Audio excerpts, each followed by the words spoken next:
찰스 스펄전은 존 버니언의 철로 역정이라는 작품을 아끼고 좋아했습니다. 스펄전은 어린 소년이었을 때 처음으로 철로 역정을 읽었고 다음과 같은 말로 이 고전을 평가했습니다. 내가 성경 다음으로 가장 귀중하게 여기는 책이 바로 존 버니언의 철로 역정이다. 적어도 100번에 걸쳐 철로 역정을 읽은 것 같다. 나는 이 책을 지치지 않고 계속 읽을 수 있을 것이다. 이 책이 그토록 신선한 비결은 바로 대부분 성경에서 자료를 따서 편찬했다는 것에 있다. 스펄전이 여러 차례 말한 것처럼 성경에서 모든 것을 추출했기에 버니언을 스펄전은 좋아했습니다. 하지만 스펄전은 한편으로는 이 위대한 책에 대해 꺼림직하게 여기는 한 가지가 있었습니다.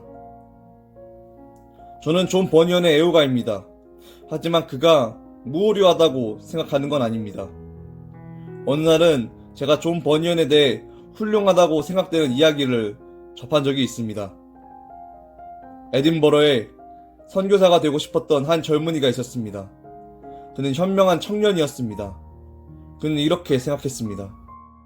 선교사가 되겠다고 집에서 너무 멀리 떨어져 있을 필요는 없어. 에딘버러에서 선교 활동을 하는 게 낫겠어. 자, 이 청년은 자신의 길을 나아가기 시작했고 처음 만나는 사람을 전도하리라 결심했습니다. 그는 입이 거칠었던 노파들 중에 한 명을 만났습니다. 그들을 보았다면 결코 잊지 못할 만큼 그들은 확실히 별난 여자들이었습니다. 그래서 그 여자에게 다가가서 자, 할머니의 등에 진 짐을 가지고 오십시오. 할머니는 혹시 영적인 짐을 지고 계신지요? 라고 말했습니다. 뭐야? 존 버니언의 철로 역정에 나오는 그 짐을 말하는 거야? 이봐 젊은이, 난 이미 오래전에, 아니 어쩌면 젊은이가 태어나기도 전에 그런 짐을 덜어냈으니까. 하지만 난 그 순례자가 갔던 길보다 더 효과가 좋은 길을 나아갔어. 존 버니언이 이야기한 전도자는 복음을 설교하지 않는 당신네 목사들 같은 부류였지. 그가 말했어. 그대의 눈에서 빛을 지키시오. 그리고 좁은 문으로 달려가시오. 라고 말이야. 왜 그는 그렇게 말했을까? 전도자는 이렇게 말했어야 했어. 십자가가 보이십니까? 즉시 그곳으로 달려가십시오.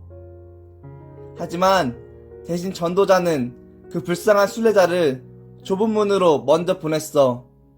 그래서 거기 가서 참도 좋았겠다.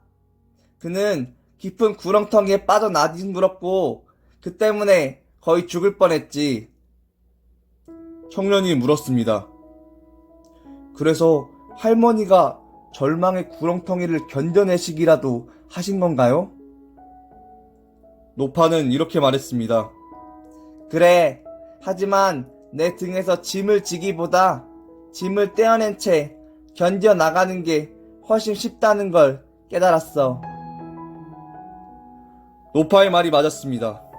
존 버니언은 순례의 출발 장소에서 너무 먼 곳에 이르러서야 그 짐을 떼어냈습니다. 만약 버니언이 보통 무슨 일이 닥치는지를 보여주고 했다면 그가 옳았겠지요. 하지만 무슨 일이 나타났어야 하는지를 보여주고자 한 것이라면 그가 틀린 것입니다. 우리는 죄인에게 이렇게 말해서는 안 됩니다. 자, 죄인이여, 그대가 구원받고자 한다면 세례대로 가시오. 좁은 문으로 가시오. 교회로 가시오. 이것 아니면 저것을 하시오. 아닙니다. 십자가는 좁은 문 바로 앞에 있습니다. 그러니 우리는 죄인에게 이렇게 말해야 합니다. 그대 자신을 세례대 안으로 내던지시오.